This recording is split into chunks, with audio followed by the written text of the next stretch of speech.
اعوذ باللہ من الشیطان الرجیم بسم اللہ الرحمن الرحیم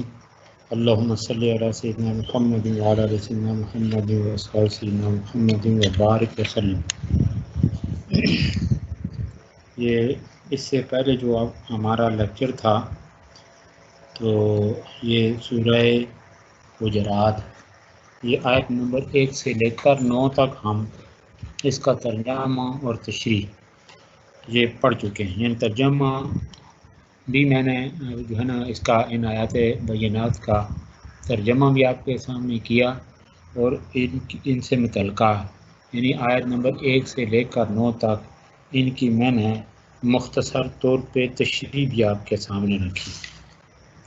تو آج اسی ربط اور اسی تسلسل کے ساتھ ہم آگے بڑھتے ہیں۔ یہ گزشتہ آیت نمبر 9، اس میں آپ نے پڑھا نا کہ وَإِن طَائِفَتَانِ مِنَ الْمُؤْمِنِينَ، کہ اگر مومنوں کے 2 گروہ باہم کیا ہو لڑ پڑیں تو ان کے درمیان صلح کرا دو۔ تو کس طرح؟ عدل اور انصاف کے ساتھ۔ اور یہ ہے کہ اگر کوئی ایک بغاوت پہ اتر رہا ہو، یعنی باغی ہو، زیادتی کا ارتکاب کر رہا ہو، تو پھر جو زیادتی کا مرتکب ہے اس کو اس زیادتی سے باز رکھا جائے، اس کے لیے رول پلے کرنا ہے۔ تو اسی والے سے آگے پھر اللہ فرماتے ہیں یہ جو ہے نا آپس کے یعنی یہ جو جھگڑے ہیں یہ اتحاد اور اتفاق کو پارا کر دیتی ہیں یہ چیزیں۔ لہذا مسلمان جو ہیں، مومن جو ہیں، ان کی آپس میں حیثیت کیا ہے کہ وہ بھائی بھائی، انما المؤمنون، یہ ہے اللہ فرماتے ہیں انما المؤمنون اخوہ فاصلحوا بین اخویکم واتقوا اللہ لعلکم ترحمون، کہ مومن بے شک یعنی سب مومن آپس میں بھائی بھائی، پس تم اپنے 2 بھائیوں کے درمیان فاصلحوا بین اخویکم، پس تم اپنے 2 بھائیوں کے درمیان صلح کرا دو، واتقوا اللہ، اور ڈرو اللہ سے، لعلکم ترحمون، تاکہ تم پر رحم کیا جائے۔ تو یہ جو آیت مبارکہ ہے، اس آیت میں مسلمانوں کی باہمی اخوت کا ذکر کیا گیا ہے۔ مزید فرمایا گیا ہے کہ اگر 2 مومنوں کے درمیان کوئی اختلاف یا جھگڑا ہو جائے تو دونوں کے درمیان صلح کروا دی جائے۔ اسلام یعنی دین امن و سلامتی ہے، اس لیے اس کے افراد باہم محبت اور بھائی چارے کے ساتھ ایک وحدت بن کر زندگی گزارتے ہیں، یعنی ایک جان ہو۔ اسلامی اخوت اتحاد امت کی بنیاد ہے۔ یہ اخوت ایک نظریے کے ماننے والوں کے درمیان عقیدے کی بنیاد پر مارد وجود میں آتی ہے، اور یہ زبان، نسل، علاقہ یا کسی اور سیاسی وحدت کی بنیاد پر قائم نہیں ہوتی۔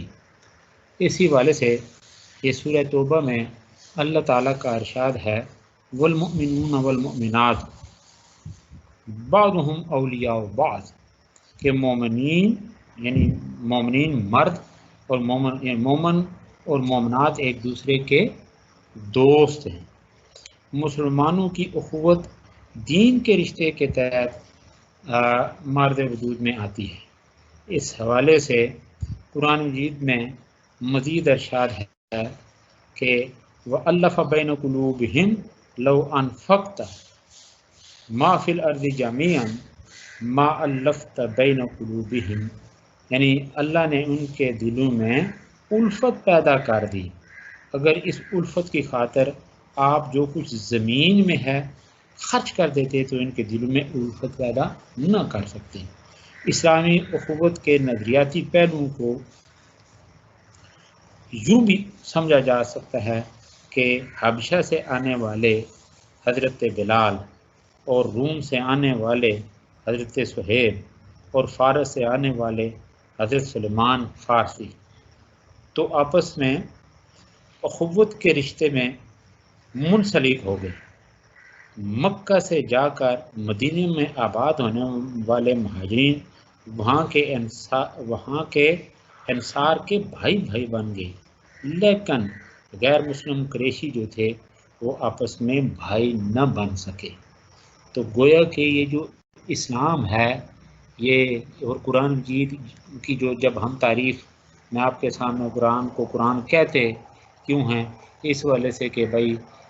یہ علم و حکمت کے موتیوں کا مجموع ہے، یعنی کم و بیش جتنی 6666 جو آیات ہیں ان کو کتابی شکل میں جمع کیا گیا، اس لیے بھی اس کو قرآن کہتے ہیں، پھر بار بار پڑھی جانے والی کتاب۔ اور ایک بات یہ بھی میں نے آپ سے کی تھی کہ اس کا معنی ایک یہ بھی سامنے آتا ہے کہ پوری انسانیت کو ایک یعنی پلیٹ فارم کے اوپر جمع کرنے والی کتاب۔ تو اب یہ جو ہے نا دین، ظاہر ہے دین کی جو بنیادی ماخذ ہے وہ قرآن حدیث ہی بنیادی ماخذ اسلام۔ تو اس حوالے سے یہ دین جو ہے یہ کیا ہے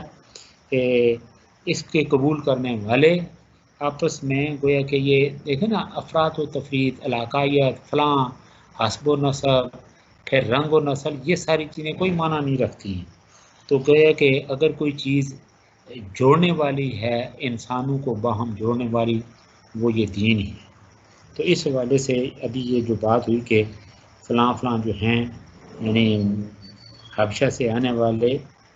بلال، روم سے آنے والے صہیب، فارس سے آنے والے سلمان، یہ تو آپس میں یہ اخوت کے رشتے میں منسلک ہو گئے، لیکن ظاہر ہے جو جنہوں نے اسلام نے قبول کیا، غیر مسلم قریشی جو تھے وہ جنہوں نے اسلام کو نہیں، چاہے کسی بھی دیکھیں نا اس قوم سے اس کا تعلق ہے ان کا، تو وہ آپس میں بھائی نہیں بن سکے۔ اور یہ سنہری مسائلیں عہد رسالت کی ماں بعد یہ ہمارے سامنے ہی ہیں کہ نبی پاک صلی اللہ علیہ وسلم نے دیکھے نا کس طرح سے ایک دوسرے جس کو ہم کہتے ہیں وہ جو ہے نا مواخات مدینہ کے نام سے دیکھیں نا، یہ تاریخ اسلام میں یہ بات یعنی قیامت تک کے لیے وہ مثال درخشاں مثالیں ہمارے یعنی قیامت تک کے لیے وہ مثالیں محفوظ اور معمون ہیں۔ تو بات ہو رہی تھی جی کہ یہ ہے اتفاق اور اتحاد، بھائی چارہ، کہ اگر خدا نخواستہ کسی طرح سے باہمی نزاع ہو جائے، کسی طریقے سے کوئی گڑبڑ خدا نخواستہ ہو جائے، تو اللہ کا حکم ہے کہ مومن چونکہ آپس میں بھائی ہیں، بھائی بھائی، کوئی اس طرح کی صورتحال پیدا ہو جائے تو ان کے درمیان صلح کروا دیا کرو اور اللہ سے ڈرو تاکہ تم پر رحم کیا جائے۔ تو اب ڈرنے کا مطلب یہ ہے کہ یہ نہیں کہ ان کو ان کے حال پہ چھوڑ دیا جائے، خدا نخواستہ اگر کوئی اس طرح کی بات ہو، حتی الوسع کوشش کرنی چاہیے کہیں کوئی اونچ نیچ ہو جائے۔ دیکھو انسان ہے نا نسیان سے ہے، یہ یعنی بھول چوک اس کے ساتھ لگی رہتی ہے، کہیں جو ہے نا کہیں کسی کو کس حالت میں ہوگا، کسی کو غصے کی حالت، تو اسی طرح یہ دیکھیں نا معاشرتی اتار چڑھاؤ کے نتیجے میں کوئی اونچ نیچ ہو جائے، کوئی ناراضگی خفی ہو جائے،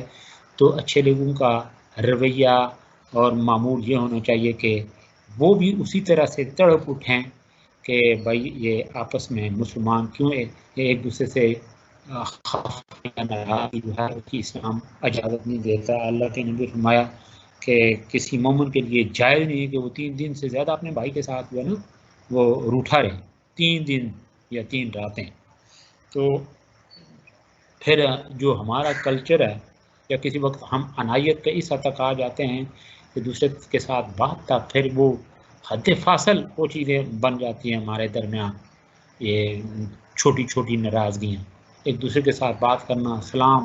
پھر جو شخص دوسرے کا آمنا سامنا ایک منہ اس طرف پھیر کے چلا جائے دوسرا منہ اس طرف، اس کی بھی ممانعت ہے اسلام میں۔ سوچے جو ہے کہ آپ پھر مہینوں سالوں یا زندگی بھر ناراضگیاں مول لے لیں ایک دوسرے کی، پھر اختلاف ہو تو پھر آپ دیکھیں وہ پلٹنے کی کوئی گنجائش ہی نہ چھوڑیں، یہ بات بالکل ناپسندیدہ ہے اسلامی نقطۂ نظر سے۔ تو آگے بات پڑ رہی تھی جی کہ اب یہ جو ہے نا یہ نفاق کو دور کرنے اور اتحاد کو مضبوط کرنے کے عوامل کیا ہیں، تو اس والے سے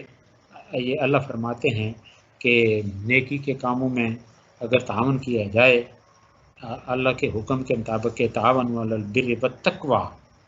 ولا تعاونوا علی الاثم والعدوان، یعنی نیکی اور یہ تقوی یعنی خدا خوفی کے معاملے میں ایک دوسرے سے تعاون کرو، تو اس سے گویا کہ کیا ہے، اتحاد اتفاق مضبوط ہوتا ہے۔ تو یعنی اسی طرح بدی کے کاموں میں عدم تعاون، ولا تعاونوا علی الاثم والعدوان، گناہ اور زیادتی کے کاموں ایک دوسرے سے تعاون نہ کیا جائے۔ تو پھر یہ ہے کہ یہ جذبہ اثار یہ کیسے فروغ پاتا ہے کہ اللہ فرماتے ہیں وَيُؤْثِرُونَ عَلَىٰ أَنفُسِهِمْ وَلَوْ كَانَ بِهِمْ خَصَاصَةٌ، کہ دوسروں کے لیے اثار و قربانی کرتے ہیں اگر کہ انہیں خود حاجت یعنی ضرورت ہوتی ہے، یعنی خود حاجت رکھتے ہوئے جو دوسرے کے ساتھ جو ہے نا دست تعاون دراز کرتا ہے، ٹھیک ہے نا جی، ہر طرح کے معاملات میں پارٹیسپیٹ کرتا ہے، خدا نخواستہ کوئی اونچ نیچ جس کے بارے میں ہم ابھی پڑھ رہے ہیں وہ ہو جائے تو اس میں وہ اپنا رول پلے کرتا ہے، اور اس کو اجر اور ثواب اپنے لیے گردانتا ہے کہ دو ناراض یہ جو ہے نا گروہ، دو ناراض بھائی جو ہیں یا دو ناراض برادریاں، خاندان، کنبے، محلے، تو اس میں یعنی ان کے اندر وہ نچاکی ناراضی ان کو دور کر کے ان کو آپس میں جوڑ رہا ہوں، تو یہ ہے یعنی یہ نیکی ہے، یہ ہے تقوی ہے، اور یہی ہے اثار کا جذبہ۔ پھر اسی کے ساتھ وابستہ ہے باہمی احترام، خیرخواہی بھی یہی ہے، اس کو نفع بھی کہا جا سکتا ہے۔ تو اس کے ساتھ ساتھ یعنی جان مال عزت و آبرو کی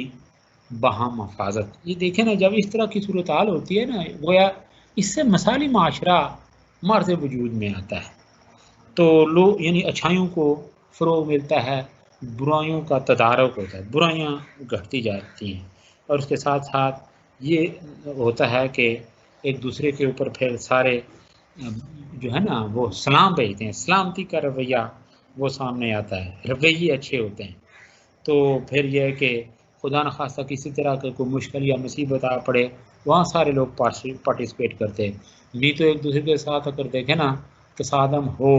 یا دوریاں ہوں یا پھر یہ کہ ناراضگیاں ہوں تو اس کے نتیجے میں کیا ہر شخص دوسرے سے پھر الگ تھلگ رہنے کی کوشش کرتا ہے، وہ اپنے حال پہ اپنے سارے پہ جیتا ہے، دوسرا اپنے پہ، یعنی آپ خوشی غمی کے جو حساس مواقع ہوتے ہیں وہاں پہ بھی ہے کہ عجیب صورتحال سامنے آتی ہے اگر ناچاکن، نہیں تو پھر میں نے ابھی بتایا کہ مثالی معاشرے کے وہ صورتحال ہوتی ہے کہ محبت، مودت، بھائی چارہ، باہمی سلامتی، یہ رویے پنپتے ہیں اور فروغ پاتے ہیں۔ پھر یہ ہوتا ہے کہ اللہ کے نبی کے فرمان کے مطابق کہ لا یؤمن احدکم حتی یحب لأخیہ ما یحب لنفسہ،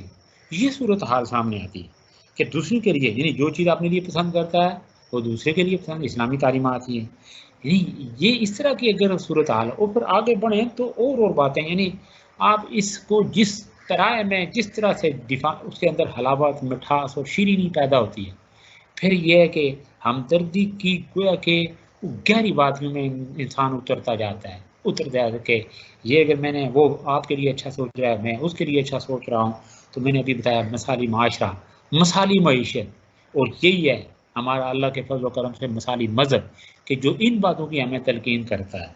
تو ساتھ ساتھ کیا ہوتا ہے کہ جب یہ صورتحال ہوتی ہے تو مزید مثالی صورتحال ہمارے سامنے کیا آتی ہے کہ اللہ کے نبی کے فرمان کے مطابق کہ تمام مسلمان ایک جسم کی مانند ہیں، یہی ہوتا ہے، دوسرے کے دکھ درد کو انسان اپنا دکھ درد سمجھے، دوسرے کی تکلیف کو انسان اپنی تکلیف سمجھتا ہے۔ تو اللہ کے نبی نے فرمایا تم مسلمانوں کو ایک دوسرے پر رحم کرنے، باہم محبت کرنے اور شفقت کرنے میں ایک جسم انسانی کی طرح دیکھو گے، اس کے ایک عضو میں تکلیف ہو تو بدن کے سارے اعضاء بخار اور بے خوابی میں مبتلا ہو جاتے ہیں، یعنی ہے نا چبھے کانٹا جو کابل میں یہ صورتحال ہے تو ہندوستان کا ہر ایک پیر و جماں بیدار ہو جائے۔ تو آپ یہ دیکھیں نا پھر ہندوستان کی کیا، اب ہم تو ہندوستان میں رہنے والے جو مسلمان ان کی ہم اہل پاکستان اگر ہمیں یہ اپنی ذرا اس حوالے سے محاسبہ کریں اس حدیث پاک کی روشنی میں، پھر اللہ کے نبی فرمایا کہ جو ہے نا اگر تم بات کرو یعنی تمہارے منہ سے جو بات نکلے تو اچھی نکلے، ٹھیک ہے نا. من کان یؤمن باللہ والیوم الآخر، اللہ اور روز آخرت پہ جو شخص ایمان رکھتا ہے، فلیقل خیر، اسے چاہیے کہ وہ بات اچھی کرے، او لیصمت، یا چپ رہے. تو اگر اسی بات کو ہم اپنے پلے باندھ لیں تو کوئی گڑبڑ ہو سکتی ہے. خواتین جو بات بات کے اوپر ایک دوسرے کے اوپر ٹوکتی روکتی ہیں، ٹوٹ پڑتی ہیں، اگر زبان کو کنٹرول رکھیں، جس طرح میں نے پہلے اللہ کے نبی نمایا کہ جس نے مجھے 2 چیزوں کی ضمانت دی میں اسے جنت کی ضمانت دیتا ہوں، تو یہ زبان اگر ہماری کھلے تو وہ کلمات خیر کی صورت میں کھلے، اچھی بات کرنے کی صورت میں کھلے، اچھے جذبات رکھتے ہیں دوسرے کے بارے میں، اس طرح کے الفاظ ہوں تو خیر خواہی خیر خواہی. اور اس حوالے میں بارہا جب یہ اس طرح کے وہ جو ہے نا یہ ٹاپکس یا آیات یا احادیث یہ نظروں سے گزرتی ہیں تو بے اختیار ہم اپنی جب یہ اس ہے نا ہمارا یہ جو سوسائٹی معاشرہ جس میں ہم رہ بس رہے ہیں، تو یہ چینل جو کچھ ان کے اوپر ہم دیکھ رہے ہیں کہ ایک کے اوپر دوسرا کیچڑ کس طرح سے اچھالتا ہے، کتنی غلیظ بات ایک دوسرے کے بارے میں یہ سیاسی مخاصمت رکھنے والے کرتے ہیں کہ گویا کہ اس سے پتہ یہ چلتا ہے کہ ایک دوسرے کے یہ کوئی اصلی ابدی دشمنی ہے. وہ خدا کے بندو یہ کیا سیاست ہے؟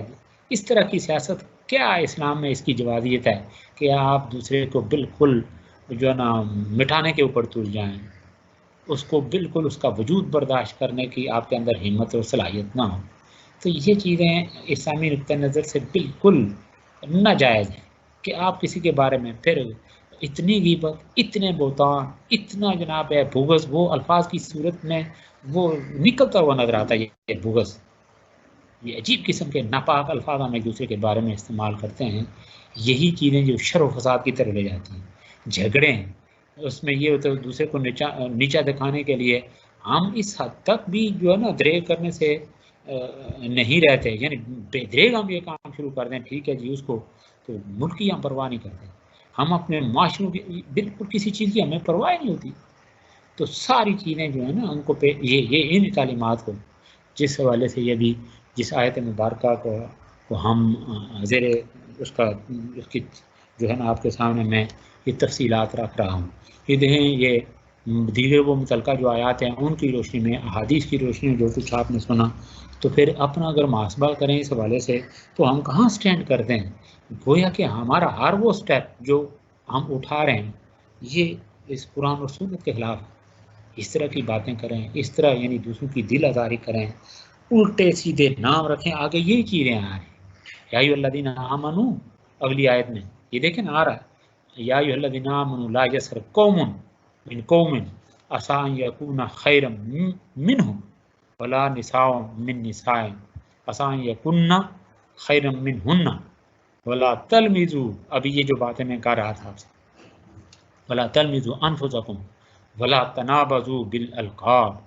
بئس الاسم الفسوق بئس الاسم الفسوق بعد الایمان ومن لم یتب فاولئک هم الظالمون. وہ بھائی جس نے کچھ اس طرح کیا، دیکھیں نا یہ ساری باتیں بھی جو میں کہہ رہا ہوں پھر اس کا ترجمہ کرتا ہوں پھر اس کی تفصیلات میں آتا ہوں. آگے یہ آیت اس کے آخر میں ومن لم یتب فاولئک، اس کے اوپر ذرا غور کریں کہ جس نے پھر یہ اگر اتنا کچھ کر دیا، دوسرے کی غیبت اور الٹے سیدھے یعنی اس کے جو ہے نا کیا کہتے ہیں اس کی شخصیت، کسی کے شخص کے بارے میں اس طرح کی یعنی غیر معیاری بات کہہ دی، اس کی عزت نفس کو مجروح کر دیا، باقی یعنی حقوق العباد جو ایک دوسرے کے حقوق اس کی پرواہ نہیں کی، تو جب تک پھر یہ توبہ نہیں کرے گا پھر یہ اس کا حشر کس کے ساتھ ہوگا؟ یہ شخص ظالموں میں سے ہوگا. تو اس کا پہلے ترجمہ پھر آگے ہم اس کی مزید اس کی تفصیلات کی طرف آتے ہیں، تشریح کی طرف. یا ایھا الذین آمنوا لا یسخر قوم، کہ اے ایمان والو، اے مومنو، کہ لا یسخر قوم من قوم، کہ تم میں سے کوئی گروہ کوئی قوم دوسرے گروہ یا قوم کا مذاق نہ اڑائے. عسیٰ یکونا خیرم منہم، کیا عجب ہے، یعنی کیا بعید ہے کہ جس کا تمسخر اڑایا جا رہا ہے، جس کو طعن و تشنیع کی جا رہی ہے، جس کی تضحیق کی جا رہی ہے، تو وہ کیا ہو ان سے، یعنی جن کی وہ ان سے بہتر ہوں، ولا نساء من نساء، اور نہ عورتیں عورتوں کا مذاق اڑائیں۔ تو کیا بعید ہے، یعنی کیا عجب ہے کہ جس کا یعنی وہ اس سے بہتر ہوں جس کا مذاق، جن کا مذاق اڑایا جا رہا ہے، ٹھیک ہے نا۔ ولا تلمزوا عسیٰ یکن خیرا منہن ولا تلمزوا انفسکم ولا تنابزوا بالالقاب، اور ایک دوسرے پر عیب نہ لگاؤ اور باہم برے القاب سے نہ چڑھاؤ۔ ایمان کے بعد یعنی گناہ یعنی برا نام ہے، یعنی یہ دوسرے کا نام بگاڑنا یا اس طرح کی تضحیق کرنا، یہ کیا ہے؟ ایمان کے بعد اللہ فرماتے ہیں کہ یعنی یہ بہت برائی ہے، برا نام ہے۔ وَمَن لَّمْ يَتُبْ، اور جو باز نہ آیا، یعنی اس نے توبہ نہیں، پلٹا نہ، توبہ کا معنی ہے پلٹنا، تو جو پلٹا نہ آئے ہیں، توبہ نہ کی، اولئک هم الظالمون، تو یہی لوگ ظالم ہیں۔ تو اب یہاں پہ جو بات سامنے آتی ہے ان آیات سے، اس آیت مبارکہ کے حوالے سے کہ مسلمانوں کی عزت و آبرو کی جو حفاظت اور احترام یہ واجب ہے۔ آپ یہ دیکھیں کہ ایک جو غیر مسلم ہے، اگر اسلامک اسٹیٹ کے اندر وہ رہ رہا، اس کی عزت، جان اور مال کی حفاظت کس کی ذمہ داری ہے؟ اسلامی حکومت کی ذمہ داری ہے۔ اس کے بدلے اگرچہ اسلامی اسٹیٹ اس کے اوپر کچھ ذمہ داریاں ڈالتی ہے، لیکن وہ بالکل نہ ہونے کے برابر ہے، اس لیے کہ اللہ فرماتے ہیں وَلَقَدْ كَرَّمْنَا بَنِي آدم، ہم نے بنو آدم کو عزت اور شرف عطا کیا۔ جب اللہ انسان کو یعنی بغیر کسی تخصیصے کے یہ مسلمان ہے کون نہیں ہے، یہودی ہے، نصرانی ہے، ہندو ہے، سکھ ہے، کسی بھی مذہب سے اس کا تعلق ہے، وہ قابل تکریم ہے۔ لیکن جو مسلمان ہے اس کا جو ہے نا خون، اس کا مال، اس کی عزت اور آبرو وہ اور زیادہ محترم ہے، اس لیے کہ یہ اللہ کا حکم ہے۔ پھر یہ کہ آگے یعنی اللہ کا حکم مجموعی طور پہ ساری انسانیت کے لیے کیا ہے کہ وہ قابل تکریم ہے، لیکن اس کے ساتھ ساتھ یہ ہے کہ اللہ کی جو نافرمانی یا اللہ کے احکام کی جو خلاف ورزی کرے، جو اسلام یعنی وہ کافر ہی رہے، اسلام کی طرف نہ آئے، وہ پھر اس کا اور اللہ کا معاملہ ہے۔ اس لیے کہ اللہ فرماتے ہیں لا اکراہ فی الدین، دین میں جبر نہیں، آپ اس کو حقیقت سے آگاہ کر سکتے ہیں، یعنی دین اسلام سے متعلق بات اس کے سامنے رکھ سکتے ہیں، لیکن اس کو جبر نہیں کر سکتے کہ بھائی وہ زبردستی مسلمان ہی آپ بنا سکتے ہیں۔ تو بہرحال یہ ہے کہ بات یہ ہو رہی تھی کہ مسلمان کی عزت و آبرو کی حفاظت اور احترام یہ واجب ہے۔ تو اس حوالے سے جو یعنی اللہ تعالیٰ فرماتے ہیں کہ لا یسخر قوم من قوم، کہ یعنی آیت کا یہ جو حصہ یہ آپ کے سامنے یہ بیان کیا جا رہا ہے کہ اس یعنی یہ آیت کے اس حصے میں لوگوں کو ذلیل و حقیر سمجھنے کی ممانعت ہے۔ قرآن کریم نے اس فعل کی شدید مذمت کی ہے کہ جسے تم اپنے خیال کے مطابق حقیر سمجھ رہے ہو، ممکن ہے وہ اللہ کے ہاں کس قدر محبوب ہے نا، جس کا ہم کہوں یہ ہے۔ ابھی اس کی ڈیٹیل میں نے آپ کے سامنے، اور یہ جو ہے نا تمسخر یہ ہے کہ کسی شخص کی تحقیر و توہین کے لیے اس کے کسی عیب کا ذکر اس طرح کرنا جس سے لوگ ہنسنے لگے، یعنی لوگوں کو ہنسانے کے لیے یہ اس طرح کی عجیب ہے۔ اور یہ جو عمل انسان سے سرزاد ہوتا ہے، یہ اس زبان سے بھی ہوتا ہے اور ہاتھ پاؤں وغیرہ سے بھی، کہ کسی کی نقل اتارنا، کسی کی بات سن کر اس پر ہنسنے لگنا، یا کسی کے سامنے اس کا ذکر اس انداز سے کرنا کہ دوسرے لوگ ہنسنے لگیں، اور یہ دیکھیں اگر ہم محاسبہ کریں اپنا، ہم اپنا محاسبہ کرتے ہیں پھر اللہ سے، یعنی یہ ہے وَمَلَّمْ يَتُبْ فَأُولَٰئِكَ هُمُ الظَّالِمُونَ، اللہ سے معافی مانگتے ہیں کہ اگر ہم سے اس طرح کا کوئی فعل سرزد ہوا ہے، جانتے ہوا یا انجانے میں، دانستہ یا نہ دانستہ طور پہ، تو اللہ تعالی ہمیں معاف فرمائے۔ اور اگر اس آیت مبارکہ کے اوپر غور کریں جہاں ہم اور آپ لوگ رہ بس رہے ہیں، تو یہ ہوتا ہے یا نہیں ہوتا؟ کسی وقت دوستوں کے اندر یا سہیلیوں کے اندر بیٹھے گپ شپ میں اس طرح گویا کہ ہم بات کو دھکا دے ہی دیتے ہیں، تو اس کی ممانعت ہے۔ پھر بس اوقات یہ ہوتا ہے کہ غیر محسوس انداز میں بھی اس طرح ہم بات کو دھکا دینا شروع کر دیتے ہیں کہ جس سے کسی کی تحقیر مقصود ہوتی ہے، تذلیل مقصود ہوتی ہے۔ پھر خدا نخواستہ کسی محفل میں 2 4 8 میل یا فیمیل بیٹھے ہوں تو ان سے بھی یہ حرکتیں سرزاد ہوتی ہیں۔ تو یہ ساری چیزیں جو ہیں نا، ان کی ممانعت ہے۔ گویا کہ اسلام سراسر دوسرے کے بارے میں خیر خواہی کے جذبات رکھنے کی تلقین کرتا ہے، یعنی پورا خلوص، یعنی دل کی اتھا گہرائیوں تک وہ خلوص ہو، زبانی بات نہ ہو، یعنی جو زبان سے آپ وہ زبانی اظہار کریں دل آپ کا اس کے برعکس ہو، تو یہ ایک طرح کا نفاق ہے۔ تو اللہ کے نبی نے فرمایا ثلاث من کن فیہ منافقا خالصا اذا حدث کذب اذا وعد اخلف اذا اؤتمن خان، ٹھیک ہے نا؟ تو قرآن نے مردوں کو الگ اور عورتوں کو الگ طور پر دوسروں کا مذاق اڑانے کی ممانعت کی ہے۔ ایک حدیث میں ہے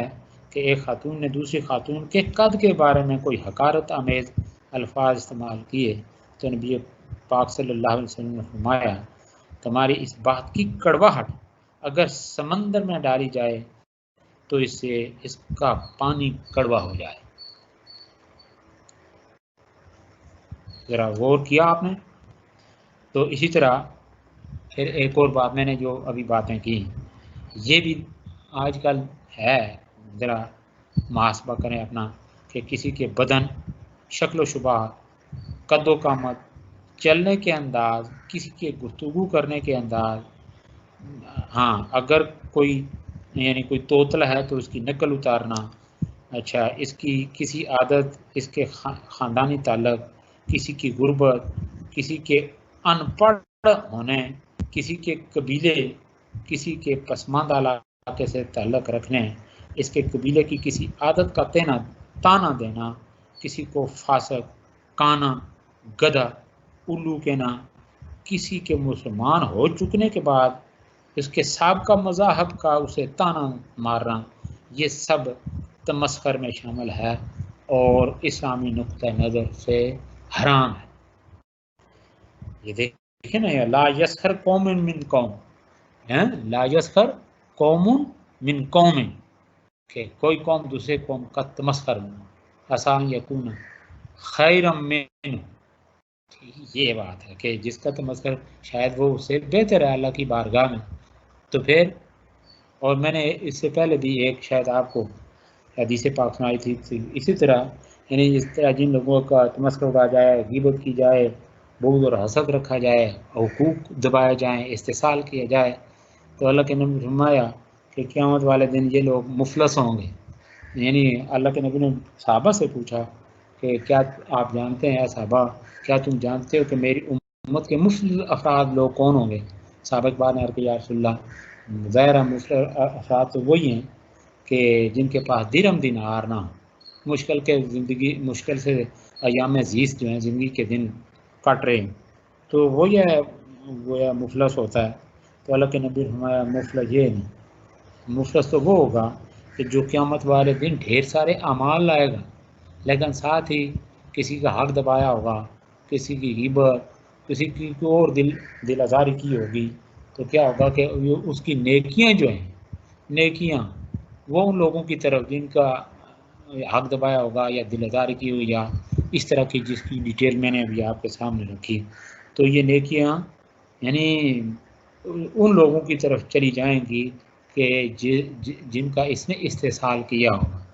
تو پھر بھی گویا کہ لوگوں کا حق بچتا ہوگا تو نیکی اس کے پاس کم پڑ جائیں گی، پھر ان لوگوں کے گناہ اس کے اوپر ڈال دیے جائیں،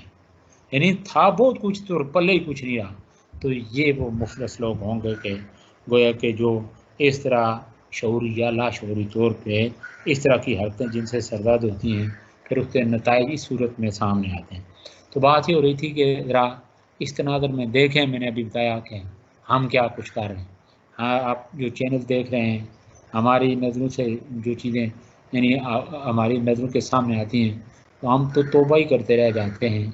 کہ کتنا ایک دوسرے کے بارے میں کتنا بغض رکھتے ہیں، کتنا تعصب رکھتے ہیں. اور یہ وقتی سیاست ہے. 2-4 سال کے لیے اگر تم اس کرسی کے اوپر نہ بیٹھ سکے جس کو یعنی وزیر کہا جاتا ہے تو کیا تمہارا اللہ تمہارے اعزاز سلامت رکھے. اور جو ہے نا زبان، ہاتھ، پیر، باقی جو ہے نا وہ سوچنے کی صلاحیتیں، دیکھنے کی تو اگر ادھر نہ بیٹھ سکے تو کیا فرق پڑ جائے گا. الٹا اس کی مصولیت اتنی ہے کہ اگر یہ اسلامی شعور ہو، ٹھیک ہے نا، اس کی جو ہے نا اتنا بڑا بار ہے یہ ان عہدوں کے اوپر جا کے براجمان ہو، اتنی مصولیت ہے. اگر اخروی نقطۂ نظر سے اس کے اوپر اگر ذرا ان لوگوں کا مطالعہ ہو تو اس طرف جائیں ہی نا. اتنی بڑی مصولیت، امانت، پھر یہ کہ پوری ذمہ داری اون کرنا، ملکی معاملات ہیں، بین الاقوامی معاملات ہیں، باقی یہ نہیں. پھر دیکھیں نا خلفائے راشدین کی طرح اس حوالے سے دیکھیں، حضرت ابوبکر صدیق رضی اللہ تعالیٰ عنہ، حضرت عمر فاروق رضی اللہ تعالیٰ عنہ، عثمان غنی رضی اللہ تعالیٰ، حضرت علی المرتضیٰ رضی اللہ تعالیٰ. انہوں کوئی دیکھیں نا اپنی ذات، اپنا سب کچھ جو ہے نا امن سکون، مطلب ہم وقت یہ ملکی معاملات، قوم کا دکھ درد، یہ ساری چیزوں کے اوپر ان کی توجہ رہی. تو گویا کہ اس طرح ایک امین آدمی کبھی جو ہے نا اس طرف خواہش نہیں کرتا. ذرا آپ دیکھیں حضرت امام اعظم ابو حنیفہ، ان کی حیات کا مطالعہ کریں، پھر ان کو کوڑے کس لیے مارے گئے؟ اس لیے کہ ان نے سرکاری. امام احمد بن حنبل سرکاری عہدے نہیں قبول کرتے تھے، اس والے سے ان کو دیکھیں نا مارا گیا، اذیتیں دی گئیں. تو جو ہے نا جو صاحب شعور لوگ ہیں، ہاں جو جذبہ رکھتے ہوئے کہ یہ اللہ قدرت نے میرے اوپر یہ ذمہ داری ڈال دیا، مجھے اس کا احساس کرنا ہے، اس کی مصولیت ہے دنیا میں بھی اور آخرت میں اللہ کی بارگاہ میں سب سے جو بڑی مصولیت. تو اس حوالے سے تو پھر وہ تو اور دیکھیں نا اتنا جھکتے ہیں، توبہ بھی کرتے ہیں، پھر اللہ سے مدد کے طلبگار بھی ہوتے ہیں. ہم تو سمجھتے ہیں کہ توبہ کیا کریں، ہمارے پاس طاقت آگے دوسرے کو جو مخالف کو جو ہے روند کے رکھنا ہے اس کو، پھر اس کے بعد ہمارے اندر پھر وہ اسلامی تعلیمات کے برعکس جو ہے نا وہ دوسرا جو کلچر آتا ہے فرعونیت کا، وہ ہمارے سامنے، یعنی ہم اس ٹریک کے اوپر چل پڑتے ہیں. اللہ محفوظ رکھے. تو یہی اسلامی تعلیمات. آگے ہے اللہ فرماتے ہیں وَلَا تَلْمِزُوا أَنفُسَكُمْ وَلَا تَنَابَزُوا بِالْأَلْقَابِ. تو یہ جو ہے نا وَلَا تَلْمِزُوا یعنی کسی میں عیب نکالنے، عیب ظاہر کرنے یا عیب پر تانا زانی کرنے سے متعلق بھی اسلام نے منع کیا ہے. اور قرآن مجید یہ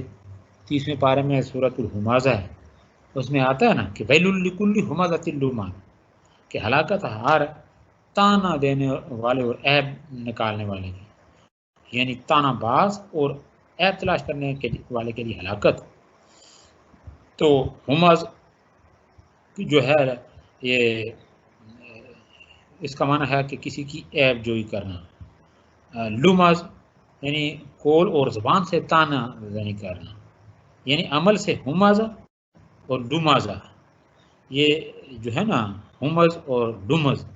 اس والے سے بات ہو رہی ہے کہ عمل سے کسی کی عیب جوئی کرنا، یعنی وہ ایکٹنگ کرنا. اچھا، یعنی ایکٹنگ کر کے دوسرے کو باور کرانا کہ فلاں اس طرح سے چل رہا ہے، یعنی فلاں اگر خدا نخواستہ اس کے اندر کوئی نقص ہے،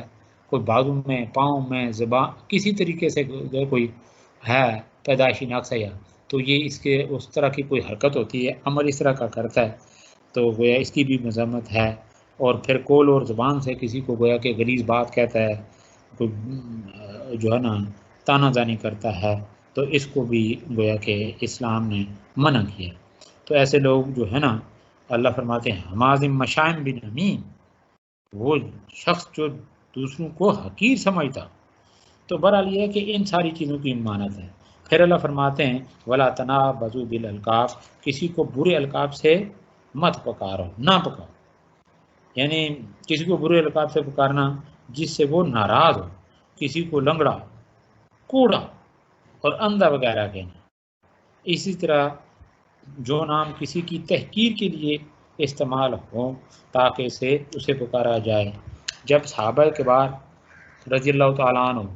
مدینہ آئے تو اس وقت ایک شخص کو 2 3 ناموں سے پکارا جاتا تھا. ان میں ایسا نام بھی ہوتا جو کسی کی تحقیر کے لیے لوگوں میں مشہور تھا. بعض اوقات ایسا بھی ہوا کہ نئے آنے والوں نے ان میں سے کسی کو اسی تحقیر والے نام سے پکارا. بعد میں بتایا گیا کہ وہ تو اس نام سے چڑھتا ہے. اس طرح مدینہ کی ایک غلط روایت کا انسداد اس آیت سے ہوا. اچھا جی، یہ ایک روایت ہے. اچھا، حضرت ابن عباس رضی اللہ تعالیٰ فرماتے ہیں، انہیں آپ سے روایت ہے کہ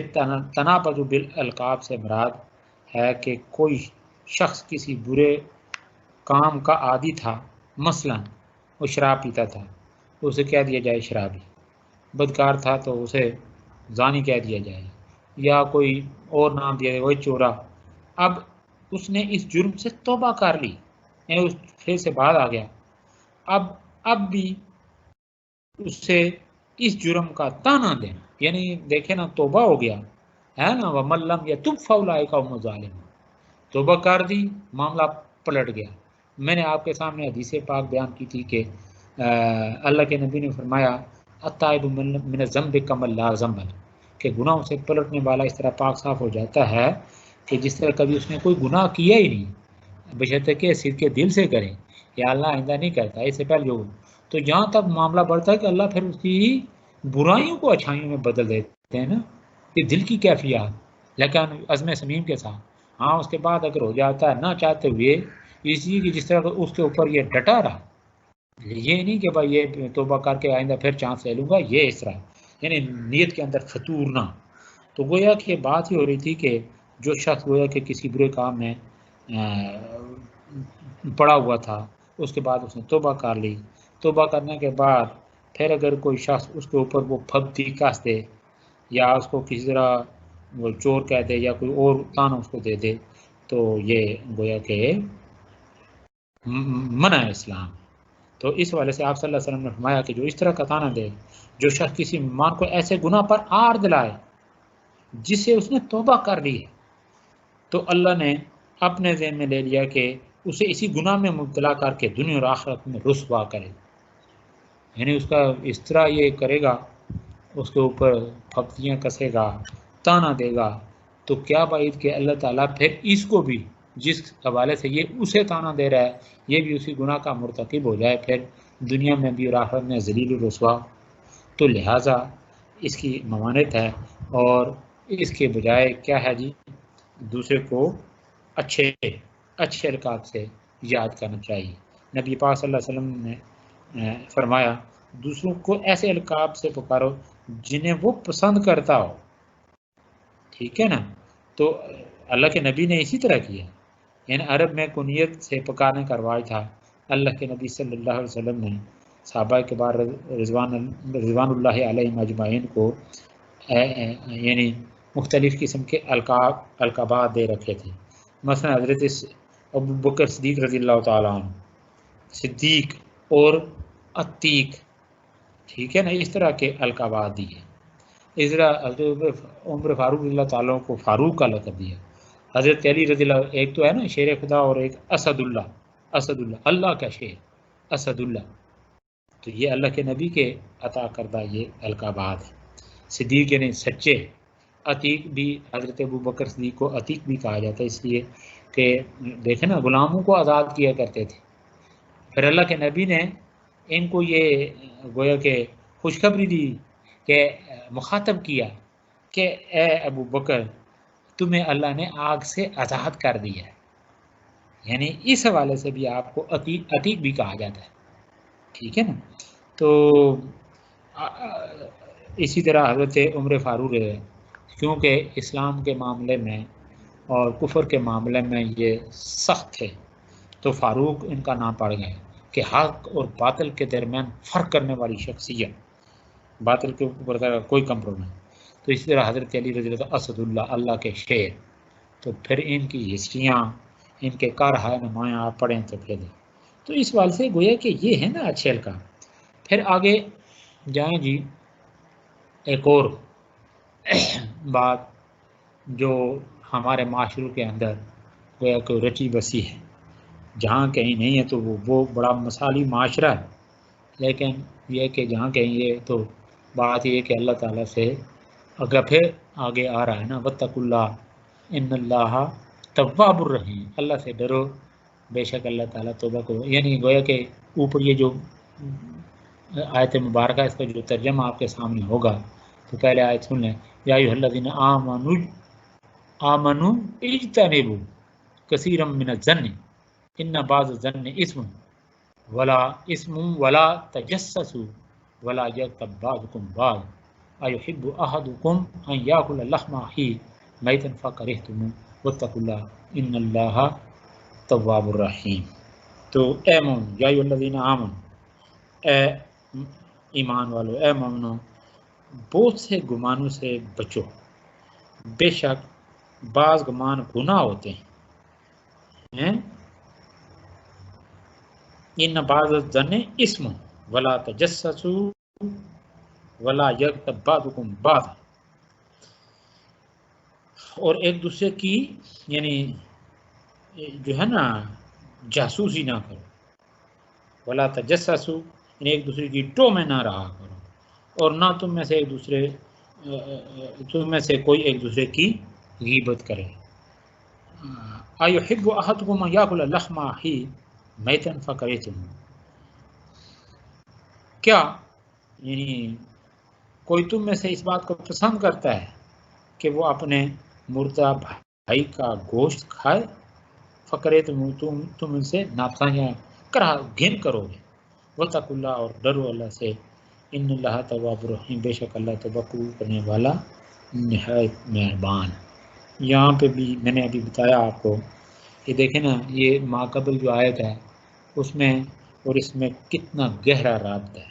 آگے یہ جو ہمارے اندر یہ جو ہے نا جو معاشرتی برائیاں پائی جا رہی ہیں اس والے سے، یا کسی بھی سوسائٹی کے اندر اس طرح کی کوئی برائیاں ہیں، تو گویا کہ ان لوگوں کو اپنا محاسبہ کرنا چاہیے کہ بدگمانی ہے کیا. کثیر من الظن کیا ہے؟ اجتنبوا کثیر من الظن، بدگمانی کیا ہے کہ بدگمانی جھوٹا ایک وہم ہوتا ہے.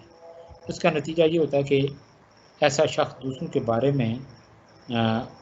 اس غلط خیال اور غلط سوچ میں مبتلا ہو جاتا ہے. یعنی اس غلط خیال اور غلط سوچ میں مبتلا ہو جاتا ہے کہ وہ جو کام بھی اچھا کرتا ہے وہ بدنیتی پر مبنی ہے. مثلا کسی کی عزت کرتا ہے تو وہ سمجھتا ہے کہ یہ میری خوشامد کر رہا ہے، اسے مجھ سے ضرور کوئی لالچ اور مطلب ہوگا. دیکھیں نا یہ ہوتا ہے اندازاً تخمین کوئی بات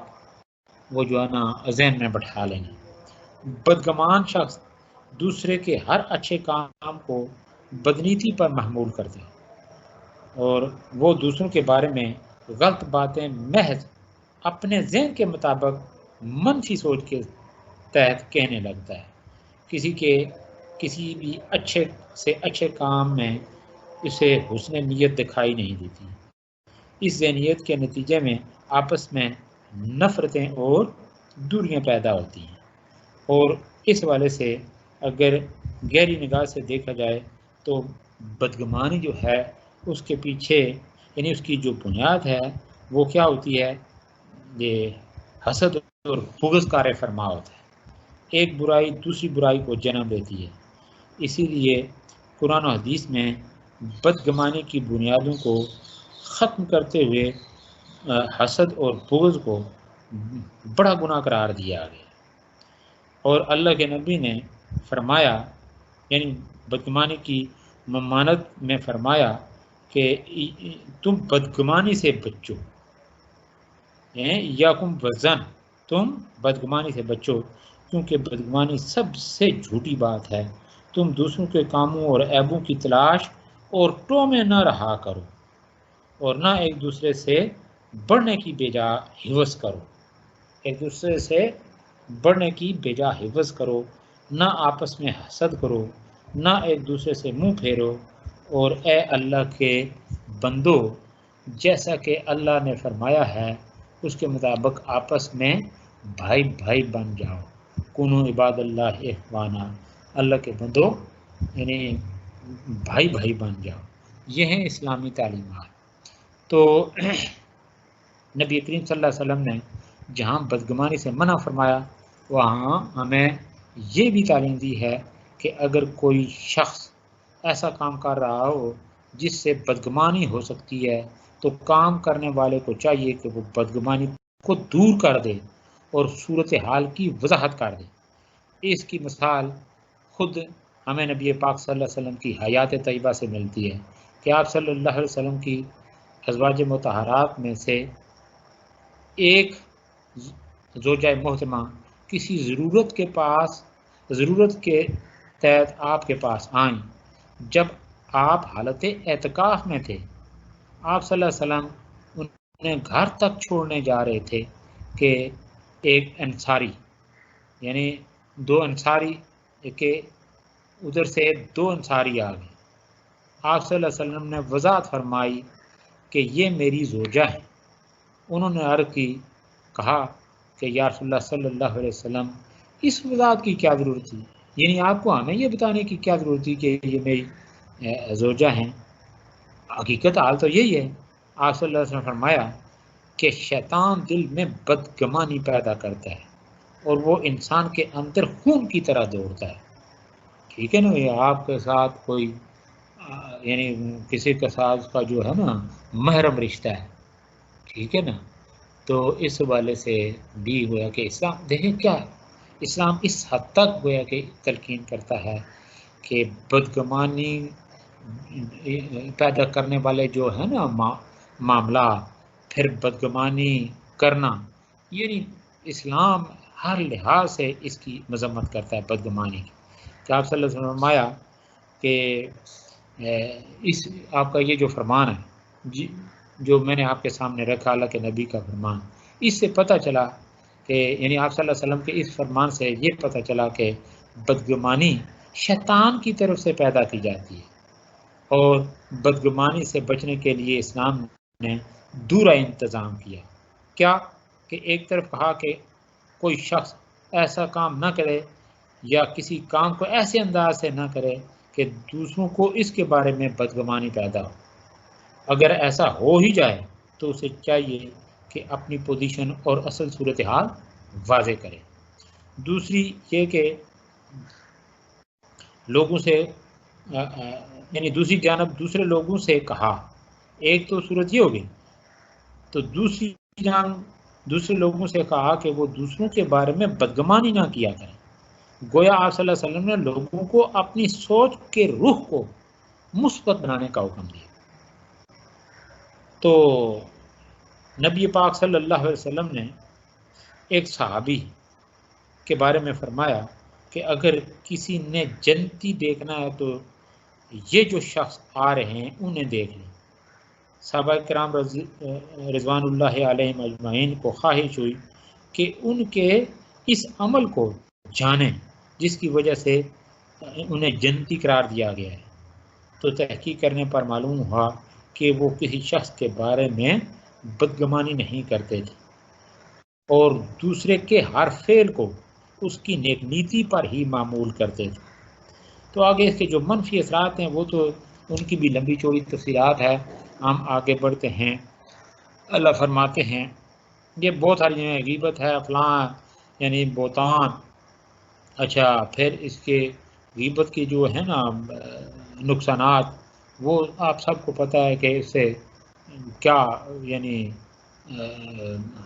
اس کے نتائج کیا برآمد ہوتے ہیں کہ معاشرتی جو سکون ہے وہ برباد ہو جاتا ہے، پھر اچھائیوں کی بجائے برائیاں جو ہیں وہ پھیلنا شروع ہو جاتی ہیں، یعنی برائی جو ہے اس کا پھیلاؤ ہوتا ہے، پھر یہ جو اصلاح کا جو جذبہ ہے اس سے پھر انسان گویا کہ معروم ہو جاتا ہے گویا کہ اس طرح کی صورت حال سامنے آتی ہے. تو یعنی یہ جو آیت مبارکہ اوپر ہم نے اس کا ترجمہ کیا اور تشریح، تو اس حوالے سے پھر آخر میں نے آپ سے بات کی تھی کہ جب تک گویا کہ انسان کو اللہ کا خوف نہ ہو، اللہ کی بارگاہ میں یہ توبہ طائب نہ ہو، تو پھر اس کو جو ہے نا اس کے جواب دے دنیا میں بھی یہ ہے دارالعمل. یعنی انسان جو کچھ بہت بس اوقات یہاں ہی کاٹنا پڑتا ہے، اور پھر اگر یہاں سے کسی طرح سے یعنی کوئی معافی مل ہی جائے تو اگلا جہان اس میں انسان بچ نہیں سکتا. ایک ایک ذرے کا، ایک ایک بات کا اس کو اس میں حساب دینا ہے، خاص طور پہ جن کا تعلق حقوق العباد سے. اللہ تو اللہ ہے، لیکن جن چیزوں کا یہ ساری باتیں جو آپ نے ان کا تعلق ہے حقوق العباد سے. تو آگے اللہ فرماتے ہیں یا ایھا الناس انا خلقناکم من ذکر و انثی وجعلناکم شعوبا وقبائل لتعارفوا ان اکرمکم عند اللہ اتقاکم ان اللہ علیم خبیر. یا ایھا الناس، اے لوگو، لیکن ادھر یا اوپر یا ایھا الذین آمنوا، تو یہاں پہ ساری جو ہے نا انسانیت سے اللہ مخاطب ہے. ہے لوگو، بے شک ہم نے تمہیں انا خلقناکم من ذکر و انثی، ہم نے تمہیں ایک مرد اور ایک عورت سے پیدا کیا.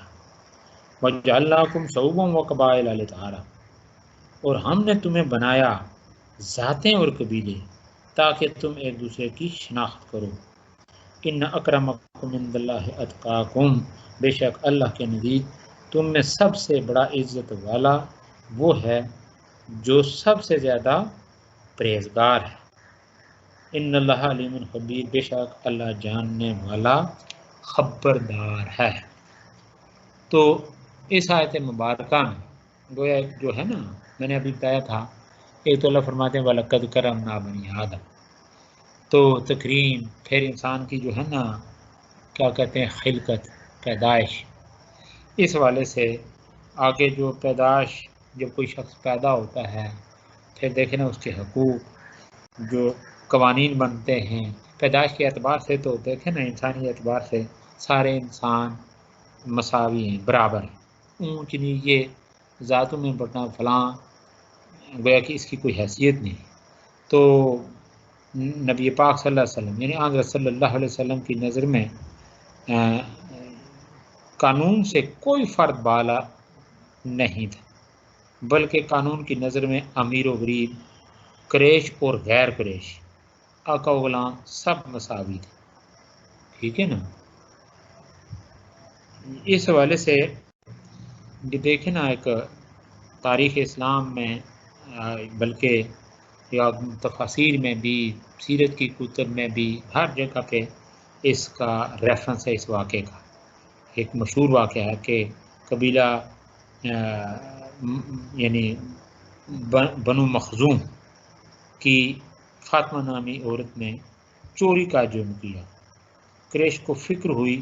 کہ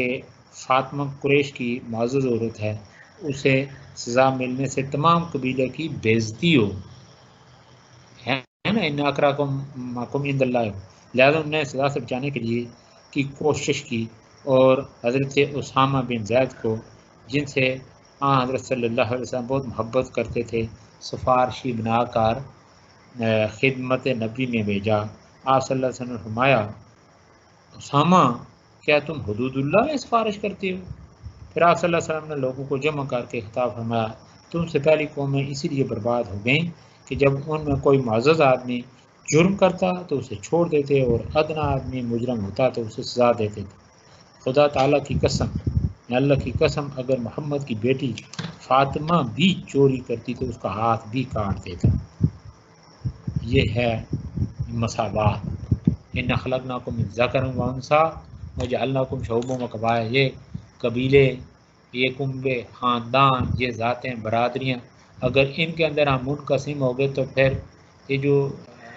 اسلام کا تصور ہے وہ پس منظر میں چلا گیا. یہ ساری چیزیں وہ جو غیر مسلم ہیں یہ تو ان کے پیش نظر ہیں جن کو ہم ہندو کہتے ہیں. یہ برہمن کون ہے، کھشتری کون ہے، ویش کون ہے اور شودر کون ہے، یہ باتیں وہ ہیں جن کے پاس یہ آسمانی ہدایت نہیں. قرآن مجید کی صورت میں ان کے پاس یہ ہدایت نامہ نہیں ہے قیامت تک کے لیے، ٹھیک ہے نا، لیکن یہ قیامت تک کے لیے اللہ نے اس کو جو ہے نا سارے انسانوں کی ہدایت کے نازل کیا. پھر یہ اسلام ہی کی برکات ہیں کہ اب یہ آہستہ آہستہ ساری چیزیں ریڈیوس ہو رہی ہیں. اب دیکھیں یہ ہندو مذہب کا اگر آپ مطالعہ کریں نا، وہاں پہ برہمن، کھشتری، ویش اور شودر 4 ذاتیں ہیں، اور برہمن سب سے بڑا گویا کہ وہ طبقہ ہے، ٹھیک ہے نا، وَجَعَلْنَاكُمْ شُعُوبًا وَقَبَائِلَ، تو وہ بڑی، تو اس حوالے سے باقی ان کے مقابلے میں گویا کہ وہ جو ویش اور شودر ہیں ان کی کوئی حیثیت ہی نہیں ہے. تو اس کی اسلام قطعی طور پہ نہ اجازت دیتا ہے، نہ اس طرح کا کوئی تصور ہے. یہ اونچ نیچ یا پھر وہ کس ذات سے ہے، میں کس ذات سے ہوں، بس کرائٹیریا یہ ہے کہ ان اکرمکم عند اللہ اتقاکم، یہ ہے معیار اللہ کی بارگاہ میں. جو زیادہ خدا خوفی رکھے، اللہ سے جو ڈر، اللہ کا جس کو ڈر ہو، تو بس وہ اللہ کی نظر میں سب سے زیادہ باوقار ہے، سب سے زیادہ وجیح ہے، ٹھیک ہے نا، عزت والا ہے. تو اسی طریقے سے گویا کہ قانونی لحاظ سے سارے انسان برابر ہیں. پھر اس کے ساتھ ساتھ یہ جو معاشرتی مساوات، معاشی مساوات، مجلسی مساوات کا تصور ہے اسلام میں. پھر عبادت میں مساوات ہے. یہ نہیں ہے بھائی دیکھیں بڑے سے بڑا بیت اللہ، اس نے آج اسی طرح کرنا، کوئی دیکھے نا کوئی کسی بھی ذات سے تعلق ہو، اس میں بھی حج تو تب قبول ہوگا کہ ایک بادشاہ وقت وہ اور ایک دیکھے نا وہ خاکروب جو ہے وہ بھی حج اس طرح سے جو اللہ، تو یہ ہے نا کرائٹیریا عبادات میں. تو پھر یہ کہ نماز میں یہ بھی یہاں پہ بھی آپ دیکھیں یہ کیا کیا باتیں آتی ہیں، ٹھیک ہے نا. تو اس طریقے سے بات یہ ہو رہی تھی یہ خاندان اور قبائل صرف شناخت، یہ چیزیں شناخت کی بنیاد ہیں، باقی فضیلت کا جو معیار ہے وہ کیا ہے؟ تقویٰ. تو نبی پاک صلی اللہ علیہ وسلم کا ارشاد گرامی ہے کہ بزرگی کی بنیاد تقویٰ ہوتی ہے. اسلام کی اسی خصوصیت کی وجہ سے اسے دنیا کے محکوم اور پسے ہوئے طبقوں میں مقبولیت حاصل ہوئی ہے. اس نے کمزوروں کو حوصلہ، عزت اور اعتماد دلایا. آج کے دور میں جب کہ انسانیت زبان، علاقے، نسل اور طرح طرح کے فخر و غرور اور تعصبات کی بنیاد پر تقسیم ہے، اسلام کی ان تعلیمات کا یہ جو اوپر جن کی ڈیٹیل میں نے بتائی ان کا لوگوں تک پہنچانا آدھا ضروری ہے. تو یہ نہ کوئی برہمن ہے، بلکہ وہاں پہ بھی دیکھیں نا جب اسلام آیا ہندوستان میں جو اصلاح مذہب کی تحریکیں اٹھی وہاں ہیں، شنکراچاریہ تحریک، باقی اور تحریکیں اٹھیں. تو ٹائم میرے خیال میں آپ دیکھیں آج تھوڑی کل سے بھی ذرا تھوڑی اپ رکھیں گے ہم. تو یہ آج میرے خیال میں کوئی 2-3 آیتیں 4 ہی ہوئی ہیں، تو کل انشاءاللہ ہم تھوڑا ان کو ذرا سپیڈ اپ کریں گے تاکہ بک میں نے جو ریکمینڈ کی آپ ذرا وہ لے لیں تو ذرا سہولت ہوگی آپ